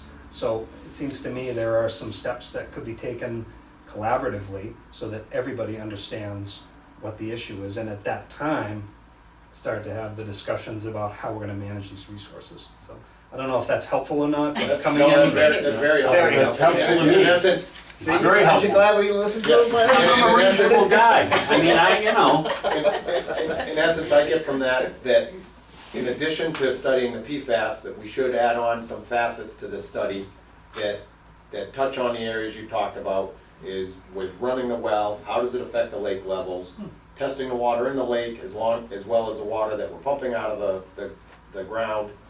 So I would say the next step, so that we can really determine whether we can even run the well, would be to fund a study that would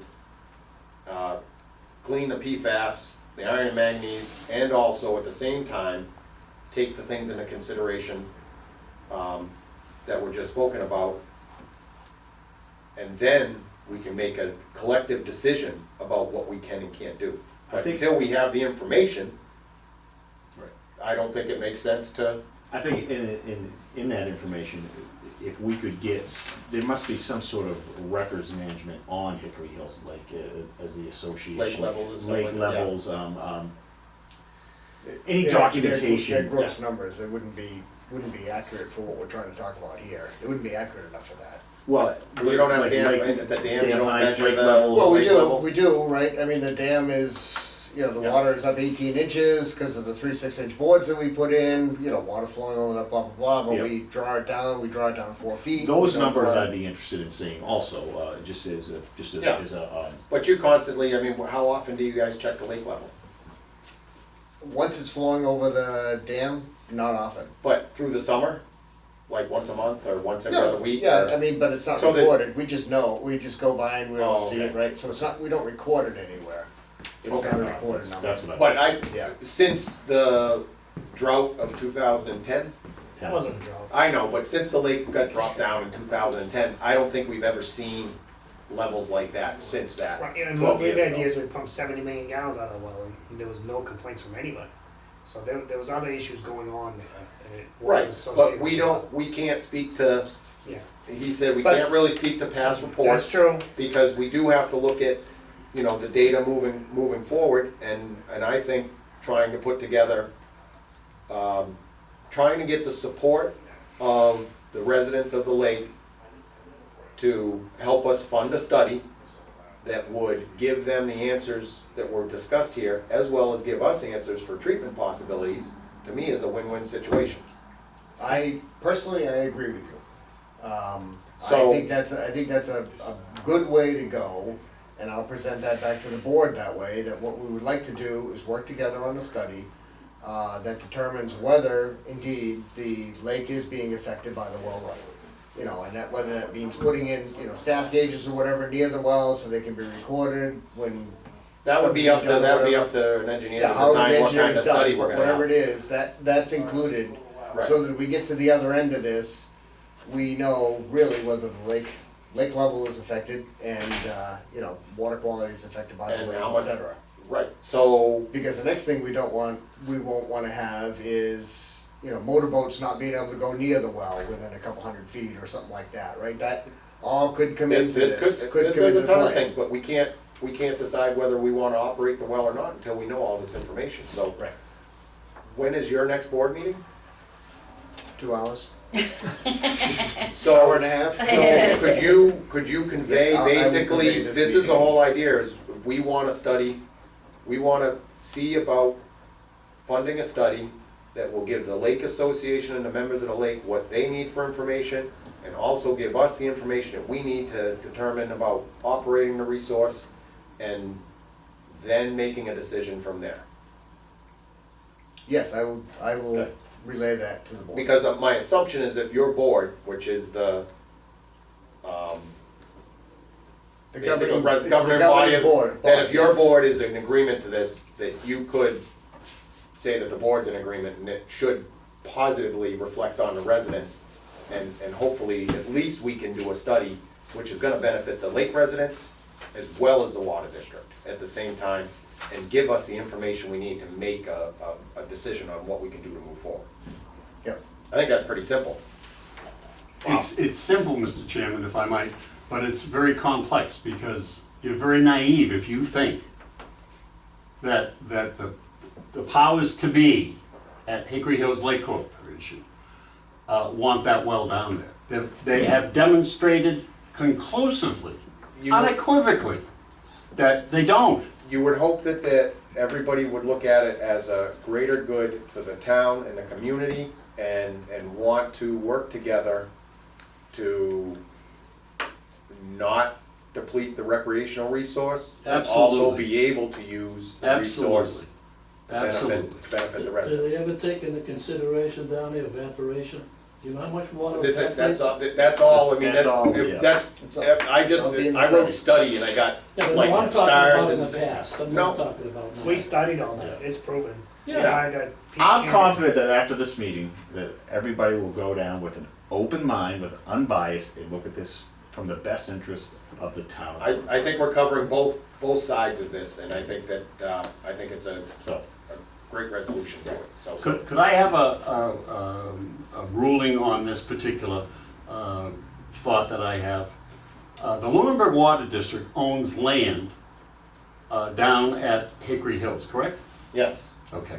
And as such, are we not entitled to receive all the information that other people that own land down at Hickory Hills I get? don't know, are we members of the? Of course we Hickory are. Hills Landowners Association? I don't think so. Do we- Why? Do we pay dues? Why don't we? Yeah.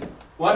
Because it had come up in the past, Yeah. and if we It's were not just- part of them, everybody in the water district had access to Hickory Hills Lake. And they didn't Oh, want yeah. that. And So heaven they- forbid would that. stay away. They don't So want everybody any in the outside- water So they district wouldn't let No us in there. outside owns is the down land, there. and we- okay. Yeah, well, so if we own and we're part of that, everybody in the water district has rights to that land. Huh, And okay. that all came up when we first got the well. So what was the determination? No outsiders. Yeah, we're not part, We're not part of the association. all right, we could go on forever. We with could this. go, I yeah. believe- I believe we have Let's stick conveyed, with let's stick with the study, which is a good, I think is It's a good start. a good start. yeah. And I look forward to seeing how your board, takes the information that you bring to them and And have them reach out to So, us. Our next- so I'm curious, for that, I mean, I'll get back to you. Yeah, You want me to get back to you, Mark?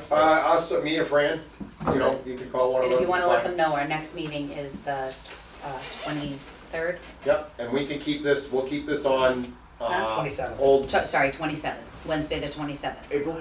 yeah, and if they have April questions. 27th. Unless we made it later. We could, if you guys communicate before, but just so you know, that's our next one. Yeah, Okay. so if you guys have, I if just you have need to- questions and wanna come back to us at that, it'd be great. The idea of the study, it would be to find out exactly what the study and the purpose of it is for. Exactly the way we had the article for the PFAS. Mhm. So everything that we discussed would be in the article and the purposes of the study, and we'd have,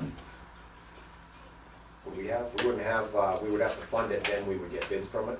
but we get rough ideas from engineering firms, what we would Yes, be they looking would, at. they would give us an idea of what Right, we need to appropriate for money. great. All right, very good. Any other comment on this matter? Lots of them. I know, but, hey, Save it for the next. I think we've come to a spot where we're looking, we have a direction to go. I make a motion, we adjourn. Oh, We jeez. can't do that yet, John. So, all right, well, thank His you. real motion is he wants me to leave. I know. I like listening to I you. thank you for coming in, John, and speaking with the board, and good luck in your meeting, Mr. Yep, how soon would, this would have to go through, a pilot study would have to go through another meeting, We'd have to, public meeting again? It'd have to be a special meeting. for Special the meeting. money. if we can come to some sort of an agreement, I don't think I would wait till next year because Oh, no. of the, our No, goal this is is- that's to, what Even before August. The funding will be Right, gone. yes. right, Yeah, funny. so we wanna try to get this funding while it's. We need to while it's move available. on this while it's available, because Yeah. it will not be available soon. So how soon can we pull a meeting, a special meeting like that? Can you Well, post it for 2 weeks or? It's 2 weeks posted. 2 weeks? Right, but we So- would need a little bit, because there's still people that are on the negative side, so if, in essence, you know, the board agrees, the board would have to send out a positive message to all of the trustees that, you know, you feel that this is a good direction, and support whatever article we have coming up, and we work together to get the information out to the public. Because I would assume if you get this voted, how long would this study take?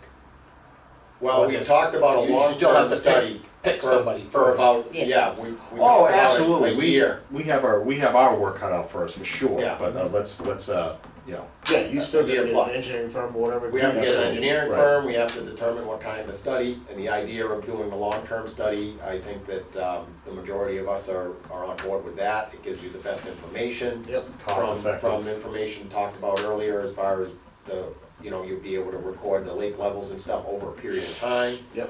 Look at, I'm sure the engineering firms will look at precipitation, evaporation, Precipitation. Yep. So all you're that but you're in a time frame because of the funding.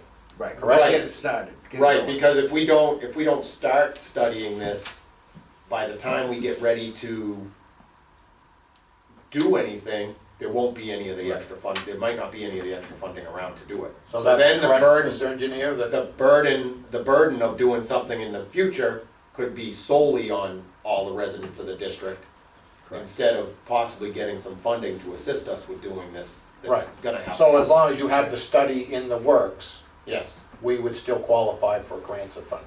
Yeah, Mr. Chair, you could still, again, we talked about the SRF program earlier in the Yes. meeting this evening, so thinking ahead to next August or other, you know, to get into that schedule for grants and loans. right. The current stimulus is expected to have a 5-year period associated with it, Mhm. but again, you have some time to study, design, procure, and Right, construct but we don't whatever. wanna, the more we push it down the road, the less chance. We're not gonna the have. only one gunning for this. No, Yeah. Right. You know, Definitely that's the So speed, speed and being prepared, it puts us at the top And, of the and list. even speed's not that fast. Right. Right, yeah. You know, we're still talking to get the vote, It have the is- study, the right. study's gonna take a period of time, develop the system after the study's completed, come back to the district with a vote to implement Mhm. some type of a system. So there's still a lot of work ahead of us, but, you know, I think some sort of an understanding on what we're trying to do to benefit the recreational aspect of the lake and the water resource aspect of the lake, as long as we kind of come together and move forward. But it's important for us, I think, to get in the queue. Yes, oh, definitely, Right. get started on this. Absolutely. Yeah, Yeah, the longer we delay this thing, the less likely it is gonna be. Because I believe at the end of that 5-year mark, that loan forgiveness of 20% is a thing of the past. You know, 20, whatever percentage oh, may be there. whatever it may, that percentage be, like, well, let's, you know, it's not guaranteed. right. No, understood. So the main purpose of the study to bring to your board is the recreational aspect of the lake and the use of the resource. So it's a dual study, so it gives both. All right, Okay. I'm good with Very that. good. Thank Very you, good, sir, for coming in. All right, thank you. What else we have? I just skipped it, we did, covered everything else. We reviewed this, Nice to meet you. T-Mobile, oh, yeah. old business. All I got is, just stuff we've, water main on Mass Ave is completed. No, We filled the line, chlorinated it, tomorrow we're gonna pressure test it, and we'll do bacteria sampling. This is the one down at Mackey's. Mackey's. Snackies, yeah, we'll, do bacteria sample next week, and, that's all good, we can tie in our house services. And then, just so you know, we're all flushing hydrants, and, as he mentioned, the hot water at Keating's, I didn't get his glasses. those are mine. Wait, what's on? No, I didn't know if he left them. No, those mine. So the hot water, so at Keating's, the hotness was in the range of like 250, and now we're running full capacity, we're down to like 180, so and it's dropping as the days go on, so. Good. Because we're not really pumping a whole lot of water, so it doesn't run. right. Hey, just a question on that. You know, I know that you said when we crank that thing up and run it at a higher rate for a shorter time, is there a cost difference to that to us? Is that like more electricity use Yes, or? the demand charge is higher. Yes. Yeah, Okay. not huge, it's Okay. probably $300 a month. Okay. Well, better than trying to treat the hard water. Right. Yes, and we actually had a guy come in, complaining about his hard water, and his hardness was 40. Our wells on Lancaster Ave around 35 to 40. Hickory Hills wells, I think it's like 45, so. And I remember in the old days, before you even had the Keating's well, when you washed your car, if you didn't wipe it off, you would have a water stain. Yeah, get the water. So that's normal. So people are looking, because the hardness came up as a complaint, everybody's looking at it. And it's been there since we first put our wells in. It's been there, every water has some form of hardness to it. Yep. So, if you're looking for it, you're gonna find it. Yep. So, Good, well, we're working at remediating it, so that's good. Painting Pope Road water tank, is that that's old business now, or we? that'll be, I wanna do another inspection. Okay, but we can, that for now, until we get the inspection. and- Yeah. Oh, yeah, Yeah. alright.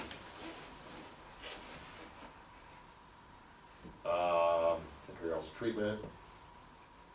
We can leave that on. So the Mass Ave water main replacement, you said that's gonna be up and running, so that can go away? Whitman and No, Bingham's, that's Whitman and Bingham's, Stantec, Mass Ave water main Oh, replacement, not okay. Mackey's. Not that, not Oh, that. yes. different. No, yeah. Yeah. Not that Yeah. Mass Ave, Yeah, okay. so Yeah. Whitman and Bingham's doing the site surveys now, Yeah. they're popping manholes, getting Yeah. inverted, stuff like that, so. Okay, so they're looking at, that's the main replacement down from Northfield Road all the To the way school. to the, Yeah. okay. So we'll leave that on there. Engineering consultants. Talked to him today. Yeah, Yeah, we did that. so I think we gotta digest and we'll probably broach that again on the next meeting and make some decisions, cause it sounds like we're thinking about utilization of different firms for different things. Yeah, so we had talked, prior to the meeting, and you don't have to pick one firm to do everything. Right. I mean, so you could pick one firm to do this, and the other firm is a peer review, because they're talking about things that we don't know about. Right. So if this guy comes up with a whole little system, pass it on to peer review, and they review it and say, well, this isn't, you can do this better or different, or whatever, and it's great, so I mean, I'm not opposed to one doing it all, but, I think we will need to tailor this to suit the needs in the best interests of Of the district. everybody involved, you know, Right. that's what our job here is, and I think once we get to that point, we will put all these, and we've heard a lot of good things, stuff I've never heard of, ideas, and maybe we can come up with the best. Well, I've heard a lot of different ideas, Oh, but yeah. as far as even the PFAS goes, so the idea of having multiple resources for that, Yeah. I think is a good idea. Yeah. Okay.